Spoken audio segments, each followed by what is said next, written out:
আজ আমার ছোট্টবেলার বন্ধুর বাড়ির ফিস্ট। সকাল 8টাতে ফোন করে ঘুম থেকে তুলে দেওয়ার পরেও আমি দেরি করে পৌঁছেছি। উঠে আলু ভাজা ছোলা সেদ্ধ দিয়ে মুড়ি খেয়ে কেক খেলাম। যেহেতু 25শে ডিসেম্বর নিরামিষ সভাতে কেক খেতে পারিনি। কেক খেয়ে রেডি হয়ে বেরিয়ে কেক কিনে আরও অনেকটা দেরি করে বাস অটো টোটো করে অবশেষে পৌঁছলাম বন্ধুর বাড়ি। একেবারে অথেন্টিক ফিস্ট হচ্ছিল ওখানে, বাড়ির বাইরে খোলা আকাশের নিচে। কাকিমা প্রতি বছরই শীতকালে প্রচুর ফুলের গাছ দিয়ে খুব সুন্দর বাগান তৈরি করেন। রান্না, মজা, ঘোরাফেরা সবই চলছিল একসাথে। যা মহাভোজের আয়োজন হয়েছিল কি আর বলবো।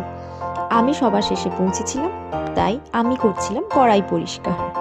দুপুরের মেনুতে ছিল ভাত, সালাদ, আলু ভাজা, রূপাপাটিয়া মাছের ভাজা, মাছের তেল দিয়ে শাক চচ্চড়ি, ফুলকপির ডালনা, চিংড়ির মালাইকারি, দেশি মুরগির ঝোল, টমেটোর চাটনি, মিষ্টি।